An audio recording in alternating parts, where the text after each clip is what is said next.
अस्सलाम वालेकुम नाज़रीन, आप देख रहे हैं आपकी आवाज़। एसडीपीआई मुजाहिद पाशा हमारे साथ मौजूद हैं, जो कि कॉरपोरेटर हैं एक इलाक़े के, बेंगलुरु, शहर बेंगलुरु में। तो 11 अगस्त को जो हालात बेंगलुरु में पेश आए, आइए उस पर एक नज़र इनसे जानते हैं। सर, 11 तारीख़ को जो वाक़या पेश आया, जो हालात सामने आए, इसको आप किस तरीक़े से देखते हैं? सबसे पहले ये जो हुज़ूर सल्लल्लाहु अलैहि वसल्लम के बारे में जो पोस्ट आया, वो एक कम्युनिटी को टारगेट किया हुआ और उनके दिलों के अंदर से जो हुज़ूर सल्लल्लाहु अलैहि वसल्लम की मोहब्बत है उसको एक चोट पहुंचाने वाला काम एक हुआ है। इसके तहत जैसे ही लोगों को पता चला कि ऐसा एक पोस्ट वायरल हुआ है और फलाना शख्स नवीन नामी अखंड श्रीनिवास मूर्ति के जो एमएलए हैं उनके भांजे ऐसा कुछ काम किए हैं, तभी जो है लोगों के अंदर एक बेचैनी शुरू हो गई। उस वक्त पर चंद लोग जो है इसको कंप्लेंट करने के लिए, जो क्योंकि ये बेंगलुरु ईस्ट के इलाके के अंदर आता है, डीसीपी ईस्ट को अप्रोच कर जो है ऐसा एक मामला सामने आया है, इसके लिए क्या करना है और आप एक्शन लीजिए करके एक रिक्वेस्ट किए थे। तो जैसे ही उनको अप्रोच किए, उन्होंने जो है डायरेक्शन डीजे पुलिस स्टेशन को जाकर वहाँ पर कंप्लेंट करने के लिए कहा था और उसी के साथ साथ साइबर क्राइम को भी एक कंप्लेंट देने के लिए कहा था। तो एक डेलीगेशन, एक टीम जो है जाकर जो है वहाँ पर कंप्लेंट देने के लिए जाती है। उस वक्त पर कंप्लेंट के मौके पर वहाँ पर के जो सर्कल इंस्पेक्टर रहते हैं, कंप्लेंट थोड़ा डिले होता है यहाँ पर कंप्लेंट लेने में, और साथ ही साथ जो है जिसे गिरफ़्तार कर लाना है या जिसकी भी कार्रवाई करना है वो भी थोड़ी डिले होती है। उस वक्त पर पुलिस 1-2 आवर का टाइम भी मांगती है। तो उस वक्त पर भी जो है वहाँ के जो भी जमा हुए लोग थे या ये डेलीगेशन है, सभी जो है शांतिपूर्वक जो है बहुत इत्मीनान से इंतज़ार कर लेके थे कि पुलिस क्या तरीक़े का एक एक्शन लेगी। लेकिन बात पता चलता है कि जो है ये जो क्राउड आया था ये काबू में एक थोड़ी देर था, लेकिन वहाँ पर बेकाबू होकर थोड़े ज़ोर शोर शुरू कर दिए। तो इस वक्त पर जब कंट्रोलिंग सिचुएशन थोड़ा पैनिक हो लेकर था, थोड़ा ख़राब हो लेकर था, चंद जो लीडर किस्म के लोग, चाहे वो फेडरेशन के मसाजिद के ज़िम्मेदार हो, चाहे वो हमारे पार्टी के ज़िम्मेदार हो, या मुख्तलिफ़ लीडर्स इंडिविजुअल तौर पर जो है ये क्राउड को रोकने की, शांति बरकरार रखने की, अमन चाह कर जो है बहुत सारे ऐलानात और बहुत सारे रिक्वेस्ट पब्लिक को किया था। लेकिन बाद में पता चलता है कि पब्लिक जो है बहुत जो है गुस्से में, क्योंकि एक्शन वक्त पर नहीं हो रहा था, तो वो गुस्सा जाहिर करने के लिए तोड़ फोड़ शुरू कर दे। ये जाते जाते आपको तो मालूम है किस तरीके की, किस हद तक ये मॉब जो है गुज़र गई कि बहुत सारे प्राइवेट प्रॉपर्टीज़ डैमेज किए, पुलिस का भी बहुत सारा नुकसान हुआ, बहुत सारे लोगों का भी नुकसान हुआ, उसके साथ ही साथ जो है एमएलए अखंड श्रीनिवास मूर्ति का भी घर का नुकसान हुआ। तो ऐसे एक नुकसानात के अंदर जो है चले गए, तो पुलिस को उनकी फ़ोर्स पूरा इस्तेमाल कर टीयर गैस करना पड़ा, फिर गोलीबारी करना पड़ा, जिसके अंदर जो है 3 लोग शहीद हुए, 3 बच्चे जो कम उम्र थे। तमाम मामले में लोग जो है एक तरीक़े से, एक मीडिया जो है ज़िम्मेदार आपकी पार्टी को ठहरा रहा है, तो इसको आप किस तरीक़े से देखते हैं? जैसे मैं पूरा वाक़यात आपके सामने रखा हूँ, यहाँ पर कभी भी जो है कहीं भी पार्टी इन्वॉल्व होकर प्रोवोक कर या किसी को बुलाकर मॉब जमाना या दंगे फसाद करना या कुछ गलाटा करना, ऐसी कहीं भी एक सूरत हाल नहीं है। ये एक साजिश के तहत रची जा रही है। जैसे जैसे तहक़ीक़ात आगे जा रही है, पुलिस डिपार्टमेंट के ज़रिए से भी पता चल रहा है कि कोई कांग्रेस का लीडर भी है, कोई जेडीएस का लीडर भी है। तो इसका ये मतलब हुआ कि जो है ये सियासी रंग दे लेके हैं।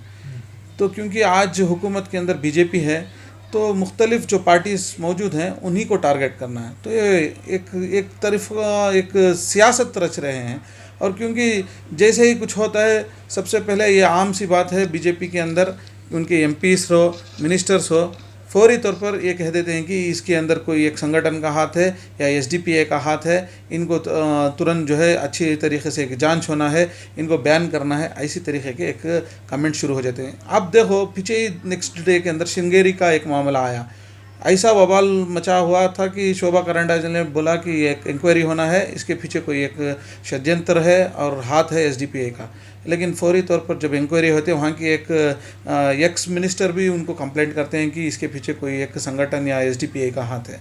जैसे ही पता चलता है कि उन्हीं के पार्टी का एक आदमी की करी हुई एक काम है, तो ये लोग जो है अभी खामोश बैठ जाते हैं। तो ऐसा आरोप लगाना ये बहुत सालों से हम देख लेकर हैं, इनकी आदत में है। अभी इनको सीरियस लेना भी हम ज़रूरी नहीं समझते। यानी कि आप जवाबी कार्रवाई की बजाय इन्हें इग्नोर करना चाहते हैं। ज़रूरी समझते हैं, क्योंकि इग्नोर करना ही इनका एक रास्ते का हल है।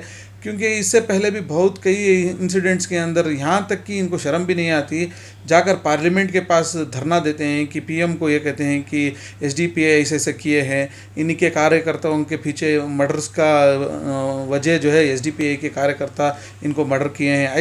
ऐसी क्या वजह है कि पर्टिकुलरली जो मौजूदा हुकूमत एसडीपीआई पर ही कॉन्सेंट्रेट दे रही? दूसरी भी कई पार्टियां हैं जो सियासी मैदान में हैं, सियासी मैदान में अपना कैंडिडेट लगाती हैं, लेकिन पर्टिकुलरली एसडीपीआई को क्यों टारगेट किया जाता है? तो बीजेपी का जो एजेंडा है सिर्फ इलेक्शन के हद तक नहीं है। इलेक्शन के बाद जो कार्रवाई ये लोग करते हैं, जो फंडामेंटल राइट्स को इग्नोर करते हैं, डेमोक्रेसी को छोड़ते हैं, कॉन्स्टिट्यूशन को छोड़कर जो काम करते हैं, इसके खिलाफ आवाज़ उठाने वाली एक ही वाहिद पार्टी वो एसडीपीआई है। चाहे वो राम जन्मभूमि का इशू हो, चाहे वो ट्रिपल तलाक का मामला हो। उस वक्त पर जब ट्रिपल तलाक के मामले में एमआईएम ने भी बहुत ज़ोर से बात की, कांग्रेस ने भी की, बहुत सारी पार्टियां ने की, लेकिन कांग्रेस के अगर देखेंगे उतनी मुखालिफ नहीं किए जितना जो है चाहे वो एआईएमएम हो या एसडीपीआई हो। हम लोगों तक इनकी सच्चाई बताते हैं। जैसे ही इनकी सच्चाई बाहर आती है तो इनको जो है नुकसान महसूस होता है। तो फौरी तौर पर ऐसे इश्यूज़ पर जब हम बात उठाते हैं, इसमें इलेक्शंस या वोट्स का कुछ मसला नहीं है, इसमें इशू बेस्ड जब हम बात करते हैं, फौरी तौर पर रोड पर उतर कर आते हैं, धरना देते हैं, एजिटेशंस करते हैं, गवर्नर के पास जाकर मेमोरेंडम पेश करते हैं और उनको जो है उनकी कार्रवाई होने के लिए एजेंसीज़ को प्रेशर करते हैं, तब इनकी जो गलती इनके सामने आती है तो ये चाहते हैं कि ऐसी जो डायरेक्ट जो उनको सवाल करने वाले लोग हैं, इनके पर वापस जो है इस तरीके से रोक लगाएंगे तो ये रुक जाएंगे समझकर ये लोग बार बार जो है एसडीपीआई को टारगेट करते हैं। और आपको क्या लगता है ये मामला और किस तरह जाएगा? क्योंकि आपकी पार्टी के कुछ अहबाब पर इल्ज़ाम है और एक अहबाब जो है A2 में आकर के गिरफ़्तार भी हुए हैं, तो आगे कार्रवाई कैसे चल सकती है, क्या लगता है? इसके लिए हमारा शुरू से भी गवर्नमेंट से अपील है कि इस मामले में जुडिशियल इंक्वायरी हो, क्योंकि हुकूमत उनकी है, क़ानून के मंत्री उनके हैं, पुलिस भी उनकी बात सुनती है। क्यों कि जो आदमी एफआईआर करने के लिए डीसीपी को एक परमिशन लेकर डीसीपी को इत्तला कर स्टेशन जाता है, उसी के ऊपर जब एफआईआर होकर अक्यूज़ नंबर 2 बना देते हैं, जबकि पुलिस डिपार्टमेंट खुद मुजम्मिल पाशा को अपना माइक सेट देकर लोगों को अशांति फैली हुई थी उसे शांति की रूप में लाने के लिए और माहौल को ठंडा रखने के लिए अपील करती है कि आप लोगों को थोड़ा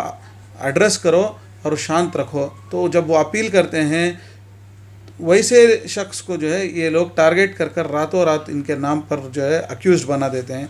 तो हम सोच सकते हैं कि जो हुकूमत तो आपका कहना है कि मुजम्मिल पाशा ने वहाँ पर लोगों को शांत रहने के लिए पुलिस की गाड़ी से अनाउंस किया था कि शांत रहें?